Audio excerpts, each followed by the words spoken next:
درسي فرتمي شنفة كتاب رياض الصالحين. بسم الله الصلاة والسلام على رسول الله وعلى آله وصحبه ومن والاه، أما بعد. السلام عليكم ورحمة الله وبركاته. برنوت حديثة ما تدرين كن بابي دقدمي سديت تفا كتاب رياض الصالحين باب ستر عورات المسلمين. فكو يوكين سالفي ور مسلموتا، يعني نموتا مسلمة أني ستروا أكسو في جتشو فكو ساني يوكين هنكنا ساني هرنا ساني.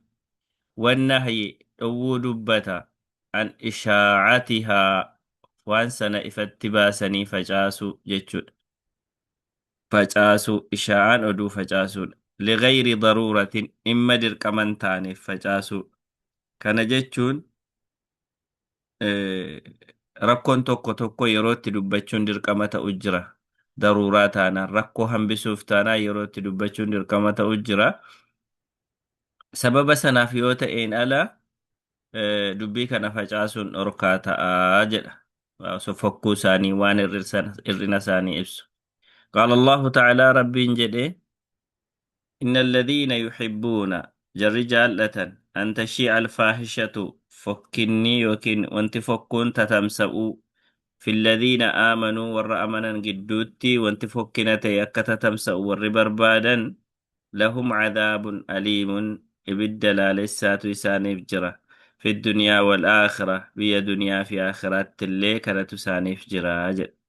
Namni akka maqaan nama muslima ta'ee badu, namni muslima ta'e tokko maqaan isaa akka badu, fokkuudhaan akka ibsamu, xinneenyaan akka waa'een isaa haasa'amu namni jaalatu sun duniyaattis aakhirattis azaabattis isa eeggataa jedheni Rabbiin. Yaani hirrinni isaanii badiin isaanii akka babal'atu kan barbaadu jechuudha. وعن أبي هريرة رضي الله عنه عن النبي صلى الله عليه وسلم قال: لا يستر عبد عبدا في الدنيا. Dhoksee fi hinafuu jedhe garbicha tokko duniyaa irratti fokkuusaa isa irratti sattaree hinafu illaa satarahu Allahu yawma alqiyaama. Guyyaa wanti nama sattaru hin jirre qiyaamaa kan namni hundi ummata hunda irratti sassaabamee irratti fokkisu xinnaatu salphatu san rabbiin isa sattaru malee nafuu jedhe. Duniyaa irratti nama sattarraan rabbiin guyyaa qiyaamaa isa sattaru malee hinafuu jedhe. وعنه قال: سمعت رسول الله صلى الله عليه وسلم يقول: رسول رب أجيك سانجد أني كل أمتي أمنكو هندساني معافا تكفى مودا نقاك أبو وجد. يعني الرساني درب مجتشو كان بربادم أين يملي إلا المجاهرين والربك باسو ملي جد والرئفتي باسو ملي أمتكو كيسا والرجبو هجتي sattaramoodha ni sattaramu warra ifatti of baase malee jedha. Nagaa caafi jechuun tikfamaa jechuudha. Yaani kun asitti yaani irra darbamuu fi malaadha.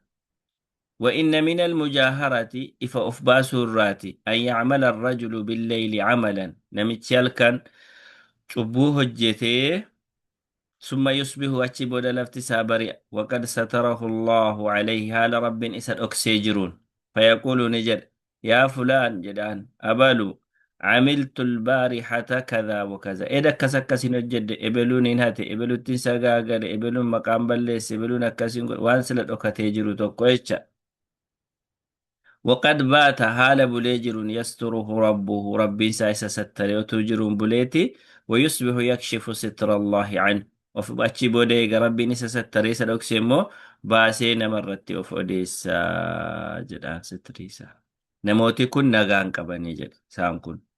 Dabalataa yaadii hadiisa kanaa maalidha? Namni cubbuu gaafa hojjetu dirree bahee nama agarsiisaa hojjetuu fi namichi kophaatti hojjetu illee wal qixa miti cubbuunsaa. Wanjalli wanjaluma inni nama irratti bahee hojjetu namni fakkeenya godhee isa laalee hojjechuu jalqabnaan wanti namni biraan sun hojjetu isa irratti galmaa'a.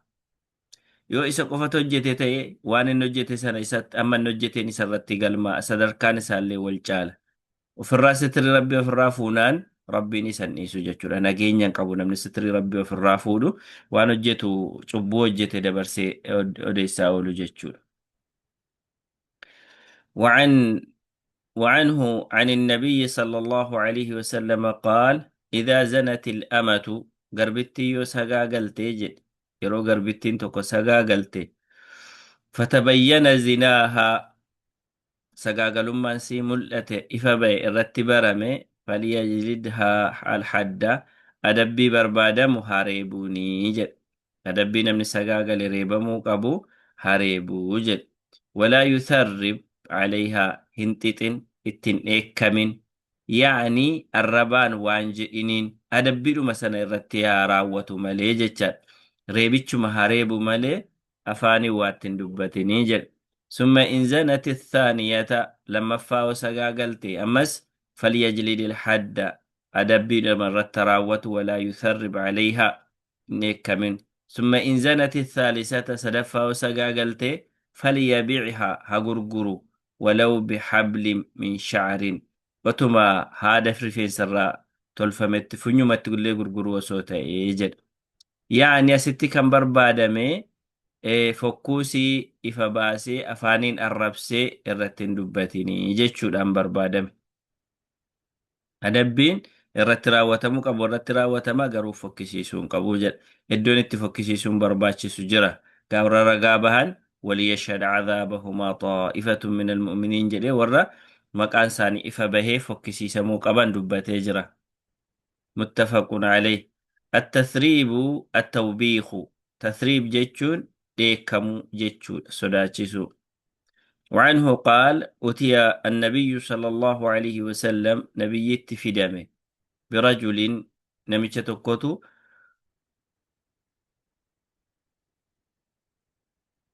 إرجما ربي في دمه يوكي نمو نمشتكون إرجما ربي تدفمه جتشون.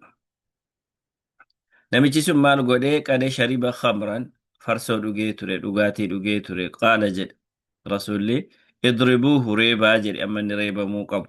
قال أبو هريرة فمنا الضارب بيده نرى نمارك ساتين فات أو الجرا والضارب بنعله كان قبع ساتين أو الجرا والضارب بثوبه كويا ساتين أو الجرا اتنمينيتو ما تمني جتشورا كدما هتو قبتي من التو قبتي كسبار أرغتوان ومرغتين إشيرا. فلما انصرف غافر كما ربي يعني murtii kanarraa deebi'u jechuun sagantichi gaafa ni xumuramu reebichi jecha qaala bacdul qawmi gariin namaa ni jedhe nama keessaa namni gariin dubbate akhzaaka allah rabbi si haa xinneessu jedheeniin akkamitti farsoo dugdaati xinnaadhu rabbi si haa xinneessu jedheen qaala jee rasuli rabbi laa taquuluu haakadhaa akkasin jedhinaayi jedhe laa tuciinuu calayhi shayxaana shayxana irratti hin gargaarinaa du'aa itti kadhattanii. Maal jechuudha amma kun wantichi ta'eera waan isa sattaru hojjechuudha malee waan ittuu isa xinneessu isa salphisu karaarraa isa balleessu hojjechuu miti jechaadha asirratti rasuulli rabbi alayhi salaatu wassalaam kan dubbatan jechuudha. Boqonnaa keenyaa wajjinis akkasitti wal ilaallata. Baabu qadaa'i hawaa'iji ilmuslimiina boqonnaan kun ammoo dhimma islaamaa dhimma nama muslima ta'ee baasuu fi waa'ee kanaa dubbataa jechuudha. Dhimma isaanii baasuu haajaa isaanii baasuu fi jecha. قال الله تعالى ربي جدي وافعلوا الخير وانقاري هجدا لعلكم تفلحون أكمل كفتن في جد. وعن ابن عمر رضي الله عنهما أن رسول الله صلى الله عليه وسلم قال المسلم أخو المسلم نمني مسلما فبوليس لا يظلمه هميد ولا يسلمه ركوت سنكنه من كان في حاجة أخيه نمني إما بوليس ساباسو رتهرماته كان الله في حاجتي رب إما ساباسا فيه. ومن فرج عن مسلم كربة نمني فرج إن كيتوك مسلم الرا فرج الله رب نفر عنه نمتش سنرى بها سببا نركو سنفرين كربة چنكي من كرب يوم القيامة چنكي لغو يا قيامة أرغمنو كيسا إسفراج. ومن ستر مسلما نمني مسلمة أكسي ستره الله يوم القيامة رب يا قيامة إساب أكسا هرنسا فكوسا إساب أكسا جتشا.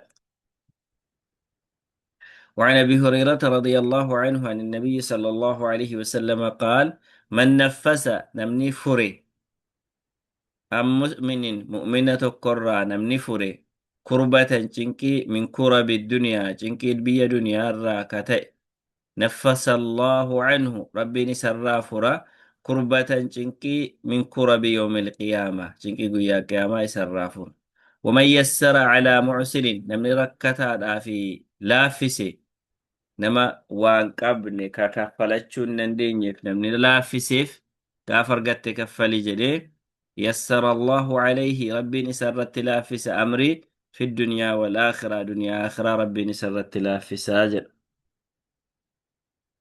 nama saniif rabbiin dunyaa aakhiraa isa irratti laaffisaa jedha ومن ستر مسلما نمني نما مسلما تكو عيبي ساف فكوسا أكسيف ستره الله في الدنيا والآخرة رب الدنيا آخرة فكوسا إساب أكس والله رب في عون العبد قربتش قرقارة ما كان العبد في عون أخي أما قربتشي أبوليس سا قرقارو رترماتين ربين إسا قرقارة أجل ربين إسا قرقارة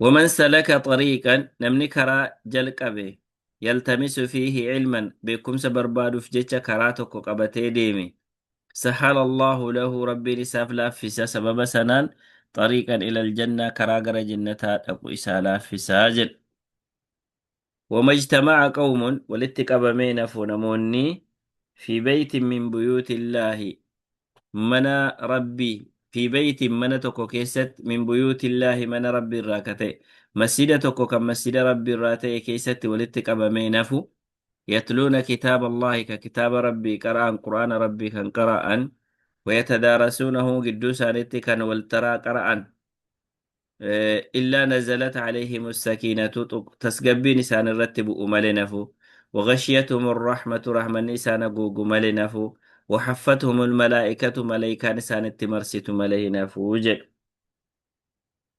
دبلتا وذكرهم الله ربي وإجرى دبة في من عنده نما يسبي رجل الملائكات وإجرى دبة جل كله وركس كسين كبا جل ومن بطأ به عمله نمن جنسا بودت سهم بسي نمن هو جنسا بودت سهم بسي لم يسرع به نسبه زرين ساوكين قست ساوكي سدر كانسا isan arifachiisu dura san buusu yookiin isan arifachiisu jedha.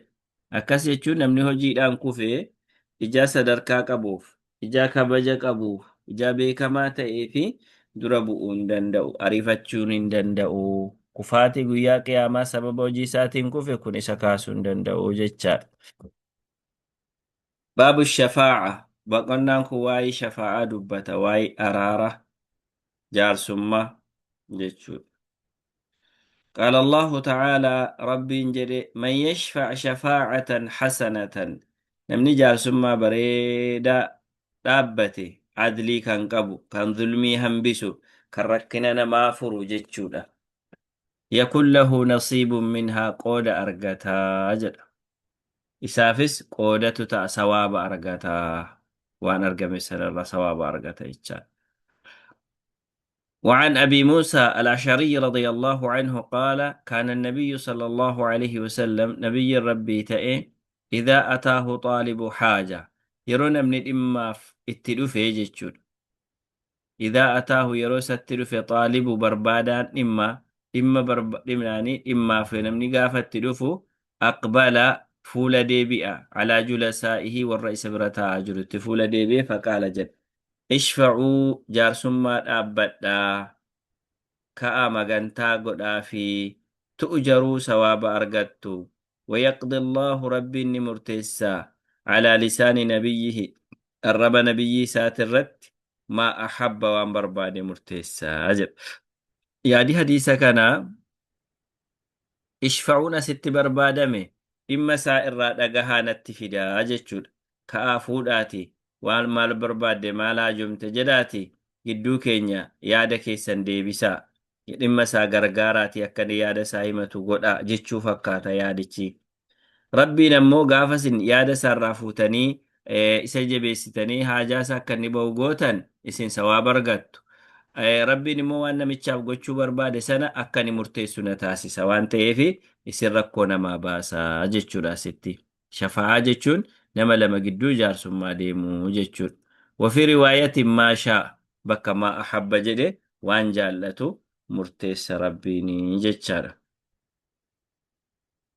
وعن ابن عباس رضي الله عنهما في قصة بريرة وزوجها waa'ee seenaa garbittii bariiraa jedhamtuu fi abbaa manaashee mugiis jedhamu gidduutti seenaa ta'ee ture waa'ee jaraa laalchisee ibni abbaas irraa yaada akkana jedhutu dhufe قال رها النبي صلى الله عليه وسلم ارجما ربي جدنين بريران لو راجعته مالت أما يا بريرة وتوبى مناكيتي في ديبتي جدنين جار سمادا maal ture abbaan manaasii jarri lamaan garba turanii bariiraa fi abbaan manaashii mugiis kan jedhamu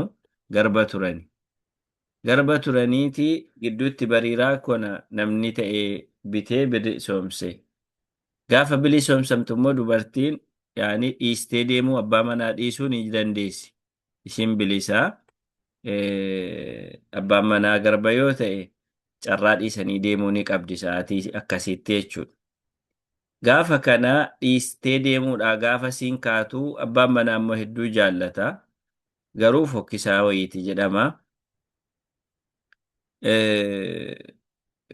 Yaanii na dhiisteen deeminii jedhee itti haajomee faana boo'e. Gaafa inni faana boo'u isheen immoo hin diddee jennaan jaarsummaa ergamaan rabbii dhaqanii maal ta'aa osoo deebitee fi isa wajjin osoo jiraatte maal ta'aa jedhanii jaarsummaa galan. Qaalat ni jette bariiraan yaa rasuulallah jetteen ta'amurunii na ajajaartaa itti deebi'i wajjin jiraadhu jettee na ajajaartaayii yoo ajajjii ta'e dirqama ajaja ergamaa rabbiitiin buluun. Kanaayi jette daftee ijoo isaa adda baafatte. Qaala innamaa ana ashfa'u lakki ani ajaja miti jaarsummaadha jedhaan. قالت لا حاجة لي فيه جاسوما تاناني إما الران قبو أنسان بربادو نجالدوني ننجب نمت فولا نمت انتفمو في مالي اتنتفن تريوتي جتيني هدسني كوني أكمتك جارسوما لكن نمت ما قم برا jaarsummaa namaan taane diduun akka danda'a muhima akkamiin jaarsummaa keenya diddan jedhamu jaarsummaa ergamaa rabbiyyuun diddee bariiraan isheetiin kana bilisoomse Aishaadha kaduma ta'aa jaarsummaa ergamaa rabbii didde bariiraan waan nama miidhuun godhamu waan hin jaalanne waan hin dandeenye waan ulfaatu jaarsummaan hin taqabbalamu yoo ajaja ta'e malee kan ergamaa rabbiyyuu diduu danda'a namni gaafa hin barbaanne jechuudha akkuma ishee kanaa wanjalinyaan taane isheen jaarsummaa taanaan lakkii hin barbaadu na ajaja taanaan garuu akka ajajaatti ummanni ilmii keessatti amma kana hunda fagaata yaa'ani akkuma fedhe yoo ta'e hubannoo addaa hubannoo ciccimaa qabu. Baabul islaahi bayna annaasi namoota gidduu walitti araarsuu dubbataa jedha kun namoota gidduu walitti araarsuu. قال الله تعالى ربي جده لا خير في كثير من نجواهم والأرجو ساني مقو الرهدو نمني ولتدفي والأرجو سانا هدو ساكيسا خيرين انجرو جد يعني مستر ولينها ساو كيسا نمني كوباتي والباسي مستر أدى ولينها ساو كان كيسا الرهدو سا خيرين قبو جد ماليو تيمالي إلا من أمر بصدقة نما صدقات ولا جج مالي أو معروف يوكي هجي غاري هجتا جدين ما ولا جج مالي أو إصلاح بين الناس يوكي نما قدو وللترارسو كرت يو ولا جج مالي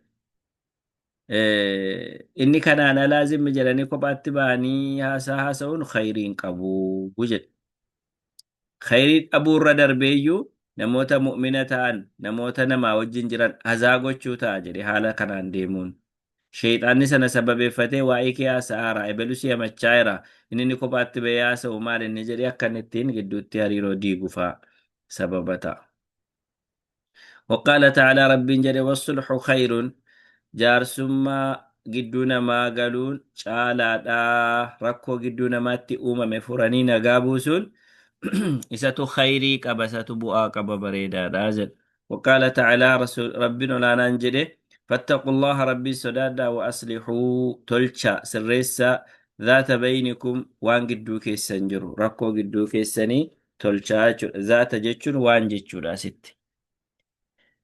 وقال تعالى رب جل إنما المؤمنون مؤمنتوني إخوة أبوليني فأصلحوا أرارسا بين أخويكم قدو أبوليون كيساني أرارسا تلشا وان قدو سانتي فالما أرقمه قل ليس سريسا والجنجراتي ساجر أكستين ولتي أرارسون وانت برباتي سكيسا تأججا.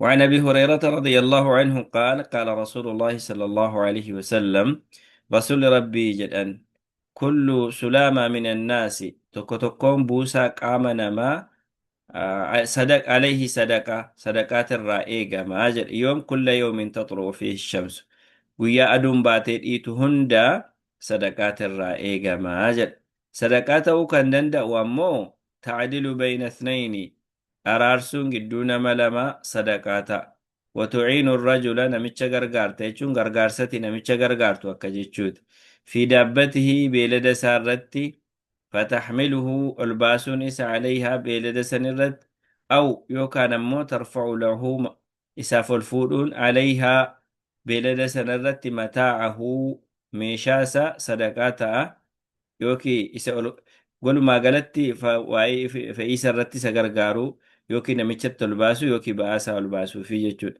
والكلمة الطيبة دبين غارين صدقات هاتيجد وبكل خطوة تمشيها إلى الصلاة تكو تكون تركان في أتقال صلاة تديمتو صدقات هاتي وتميت الأذى عن الطريق صدقات كرارة ديمسسون وأن مركسو صدقات هاتي يجد متفق عليه معناه تعدل بين اثنين جتشون تصلح بينهما بالعدل والكتيسو جتشو دا يادسا تصلحني أرارستني تلشتا قدو جر لماني عدلي أنجتشو راجل.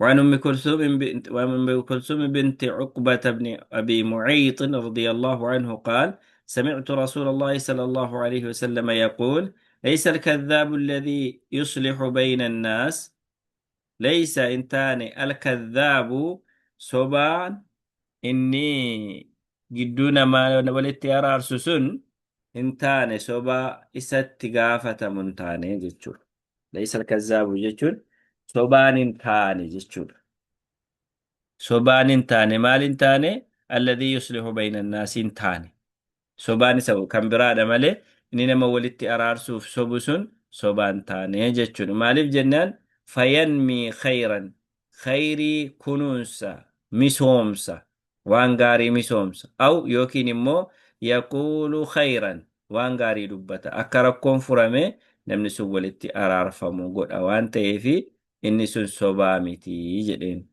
نكسي صبان تاني.